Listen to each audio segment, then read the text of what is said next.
حضرت حسین رضی اللہ تعالی عنہ نے سوچا کہ میں آخری مرتبہ اپنے نانا کے روزے پہ چلا جاتا ہوں، سلام کے تحفے پیش کر لیتا ہوں۔ حضرت حسین رضی اللہ تعالی عنہ اپنے نانا کے روزے پہ آئے، درود و سلام کے تحفے پیش کیے اور وہاں سے اپنے قافلے کو لے کر چل پڑے، اہل و عیال کے ساتھ چل پڑے۔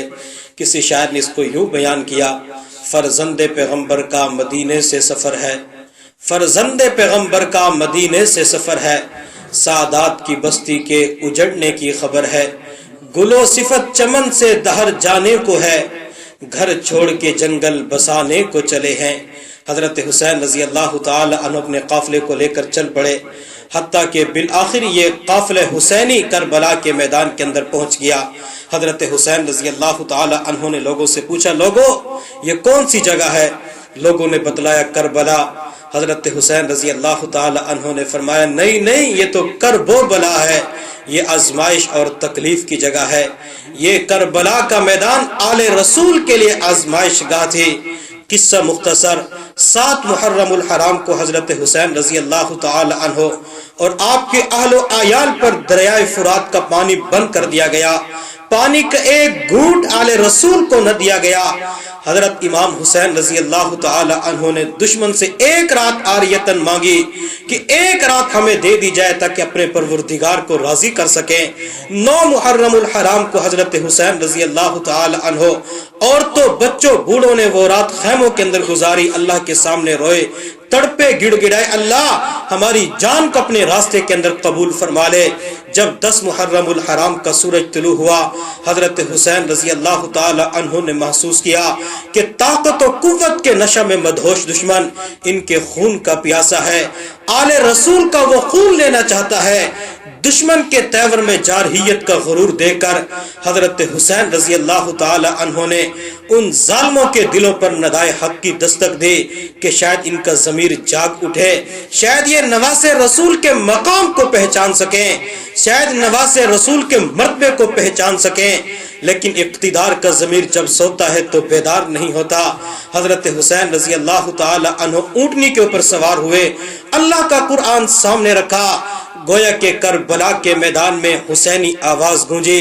حضرت حسین رضی اللہ تعالی عنہ نے فرمایا: لوگوں کیا تمہارے لیے میرا قتل کرنا جائز ہے؟ کیا تمہارے لیے میری حرمت کے رشتے کو توڑنا جائز ہے؟ سوچو تو صحیح میں کون ہوں؟ کیا میں تمہارے نبی کی بیٹی فاطمہ رضی اللہ تعالی عنہا کا بیٹا نہیں ہوں؟ کیا تمہارے نبی کے چچا زاد علی المرتضی رضی اللہ تعالی عنہ کا بیٹا نہیں ہوں؟ کیا سید الشہداء حضرت امیر حمزہ رضی اللہ تعالی عنہ میرے والد کے چچا نہ تھے؟ کیا ذوالجناحین حضرت جعفر طیار رضی اللہ تعالی عنہ میرے چچا نہ تھے؟ کیا تم نے اللہ کے محبوب کا یہ قول نہیں سنا: الحسن والحسین سیدا شباب اہل الجنہ؟ حسین جنتی نوجوانوں کے سردار ہیں۔ اللہ کی قسم میں جھوٹ نہیں بول رہا، جب سے میں نے ہوش سنبھالا ہے اس دن سے لے کر آج تک میں نے کبھی جھوٹ نہیں بولا۔ میں تمہارے سامنے سچ بات کہہ رہا ہوں، صداقت کی باتیں کر رہا ہوں۔ پھر حضرت حسین نے فرمایا: لوگوں اللہ کی قسم اٹھا کے کہتا ہوں، اس وقت پوری روئے زمین کے اوپر میرے سوا کسی نبی کا بیٹا موجود نہیں۔ میں تمہارے نبی کا بلا واسطہ نواسا ہوں۔ تم مجھے کیوں شہید کرنا چاہتے ہو؟ کیوں قتل کرنا چاہتے ہو؟ آخر بتلاؤ تو صحیح، کیا میں نے کسی کو قتل کیا ہے؟ میں نے کسی کا مال چھینا ہے یا میں مرتد ہو چکا ہوں؟ 3 باتوں کے اندر سے کوئی بات میرے اندر نہیں پائی جاتی۔ آخر بتلاؤ تو صحیح میرا قصور کیا ہے؟ میرا جرم کیا ہے؟ میرا ظلم کیا ہے؟ میری زیادتی کیا ہے؟ حضرت حسین رضی اللہ تعالی عنہ جن لوگوں کو خطبہ دے رہے تھے، علماء فرماتے ہیں اگر حضرت حسین رضی اللہ تعالی عنہ اپنی زندگی کا یہ آخری خطبہ، یہ پر تاثیر خطبہ پہاڑوں کو سناتے، شاید وہ بھی ریزہ ریزہ ہو کے بکھر جاتے۔ اگر زمین کو سناتے زمین بھی پھٹ جاتی، اگر بادلوں کو سناتے وہ اشکوں کی برسات بن کے زمین پہ ٹوٹ کے گر پڑتے۔ لیکن حضرت حسین کے سامنے جو قافلہ کھڑا ہوا تھا، شمر لعین ملعون کھڑا ہوا تھا، ان کے سینوں کے اندر دل نہیں تھے بلکہ پتھر تھے۔ پتھر سے زیادہ کوئی سخت چیز تھی. ان لوگوں نے کہا حسین آپ کی ایک بات ماننے کے لیے تیار نہیں. حضرت حسین رضی اللہ تعالی عنہ نے فرمایا تھا میں 3 باتیں پیش کرتا ہوں, یا تو مجھے یزید کے پاس جانے دیا جائے, اس سے بات چیت کر لیتا ہوں, یا اسلامی سرحد پہ جانے دیا جائے ورنہ واپس کر دیا جائے. آپ کی ایک بات کو قبول نہ کیا گیا. حضرت حسین رضی اللہ تعالی عنہ نے خطبے کو جاری رکھا. آپ کے خطبے کا اتنا اثر ہوا کہ حضرت حر رضی اللہ تعالی عنہ جو دشمنوں کے قافلے کی طرف تھے حضرت حسین کے قافلے کی طرف آ گئے. دشمن نے للکار کر کہا حر کیا کر رہے ہو, قافلے کو چھوڑ چکے ہو, حسینیت کی طرف جا چکے ہو. حضرت حر رضی اللہ تعالی عنہ نے جواب دیا میں نے جنت اور دوزخ کے اندر سے ایک راستے کا انتخاب کیا. جب تم قیامت کے دن اٹھو گے تم ظالموں کے ساتھ اٹھو گے, جب قیامت کے دن میں اٹھوں گا میں جنت کے سرداروں کے ساتھ اٹھوں گا. میں نے اس راستے کا انتخاب کیا ہے. حضرت حسین رضی اللہ تعالی عنہ اونٹنی کے اوپر سوار تھے, خطبہ دے رہے تھے, حتیٰ کہ دشمن نے تیروں کی بوچھاڑ شروع کر دی. تیر آ کے قافلے کو لگ رہے تھے. حضرت حسین رضی اللہ تعالی عنہ کے قافلے والے آگے بڑھ بڑھ کر اپنی شجاعت و بہادری کی تاریخ رقم کر رہے تھے, لڑ لڑ کے شہید ہو رہے تھے. حضرت حسین رضی اللہ تعالی عنہ تنہ تنہا قافلے والوں کی لاشیں اٹھا رہے تھے, عورتوں کو صبر کی تلقین کر رہے تھے. عورتوں صبر کرنا صبر کرنا. بالآخر حضرت حسین رضی اللہ تعالی عنہ کا لخت جگر 18 سال کا خوبصورت نوجوان, ابھرتی جوانی, حضرت علی اکبر ہاتھ کے اندر تلوار لیے خیمے کے اندر سے اس طرح باہر نکلے جیسے کربلا کی اندھیر نگری کے اندر حسن و جمال کا آفتاب طلوع ہو چکا ہو. حضرت علی اکبر کا چہرہ چاند کی طرح چمکتا تھا, دمکتا تھا, کیونکہ سید کا چہرہ تھا. سید خوبصورت ہوتا ہے, نورانی چہرہ ہوتا ہے, چہرے کے اوپر مسکراہٹ بھی ہوتی ہے. حضرت علی اکبر کی رگوں کے اندر فاطمہ کا خون تھا, ہاتھ کے اندر علی کی تلوار اٹھائے ہوئے تھے. حضرت علی اکبر نے دشمن کو للکارا دشمنوں سمجھ جاؤ حسین کا لخت جگر آ رہا ہے, حسین کا بیٹا آ رہا ہے. حضرت علی اکبر دشمن کی صفوں کی طرف بڑھے, دشمن کی صفوں کو چیرتے ہوئے آگے نکلے. دشمنوں کو ایسے قتل کر رہے تھے جیسے مولی گاجر کو کاٹا جاتا ہے, دشمن کو کاٹ رہے تھے.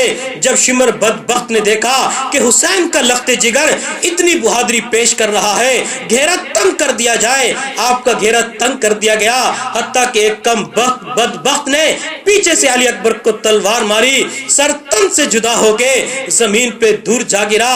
حضرت زینب دیکھ کے چیخ پڑی, تڑپ اٹھی. حضرت حسین نے دیکھا, حضرت حسین کی آنکھوں سے آنسو جاری ہو گئے. اولاد والو ذرا تصور کرنا, جس بوڑھے 60 سال کے سامنے اس کے جوان بیٹے کو شہید کر دیا گیا ہو, جس کا سر تن سے جدا کر دیا گیا ہو, جس کے بڑھاپے کے سہارے کو چھین لیا گیا ہو, جس کو بے دردی کے ساتھ شہید کر دیا گیا ہو, اس باپ کے دل پر کیا گزری ہوگی جس باپ کے سامنے 18 سال کا خوبصورت نوجوان شہید کر دیا گیا ہو.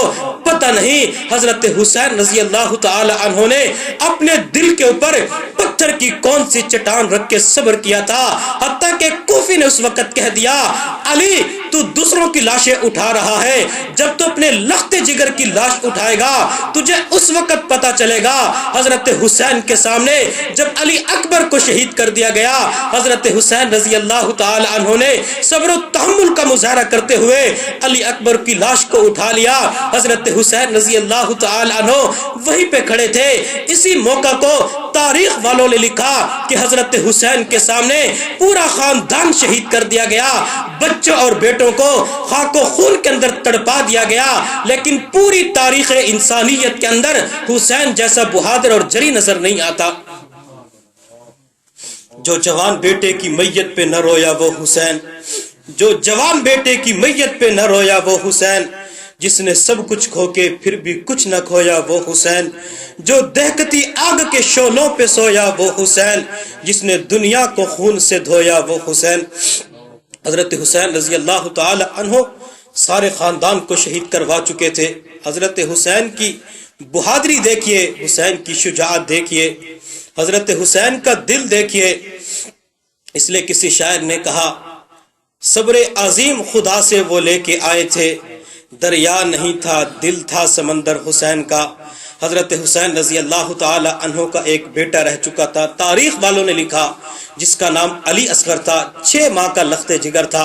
حضرت حسین رضی اللہ تعالی عنہ نے 6 ماہ کے لخت جگر علی اصغر کو اپنی گود کے اندر یوں اٹھایا اور میدان کربلا کے اندر لے آئے، دشمنوں کو، ظالموں کو مخاطب کر کے فرمایا، ظالموں، دشمنی تمہاری اور میری ہوگی، یہ بچہ تو تمہارا دشمن نہیں، اس بچے کا کیا قصور ہے، اس بچے کی کیا زیادتی ہے؟ آج 3 دن ہو چکے ہیں، اس بچے کو پانی کا ایک گھونٹ نہیں ملا، اس بچے پہ ترس کھاتے ہوئے، بچے پہ رحم کھاتے ہوئے پانی کے چند گھونٹ دے دو۔ ظالموں نے پانی کیا دینا تھا، ایک بدبخت نے دور سے تیر مارا، وہ تیر حضرت علی اصغر کے حلق کے اندر پیوست ہو گیا۔ حضرت حسین نے دیکھا، حسین کی آنکھوں سے آنسو جاری ہو گئے، اپنے ہاتھ سے تیر کو باہر نکالا، گردے سے خون کا فوارہ پھوٹ پڑا۔ حضرت حسین نے لخت جگر کو زمین پہ رکھا، خون کو اپنے ہاتھ کے اندر یوں لیا، پھر آسمان کی طرف دونوں ہاتھوں کو بلند کر کے اللہ کی بارگاہ میں دعا مانگی، اے اللہ، اپنا پورا خاندان تیرے راستے کے اندر قربان کر چکا ہوں، ایک چھوٹی قربانی رہ چکی تھی، اللہ معصوم بیٹے کی قربانی آپ کے راستے میں پیش کر چکا ہوں، اللہ یہ چھوٹی شہادت قبول کر لے، اللہ چھوٹی قربانی آپ کے راستے میں دے چکا ہوں۔ اور آج اگر ہمارے سامنے کسی دشمن کا بیٹا چھوٹا معصوم آ جائے، ہم اس بچے کو اٹھا کر پیار کر لیتے ہیں، دشمن میری اس کے والد کے ساتھ ہوگی، یہ بچہ تو میرا دشمن نہیں ہے۔ لیکن وہ ظالم کتنے ظالم تھے جس کو چھوٹے بچوں کے اوپر ترس نہ آیا، چھوٹے بچے کو تیر مار کر شہید کر دیا۔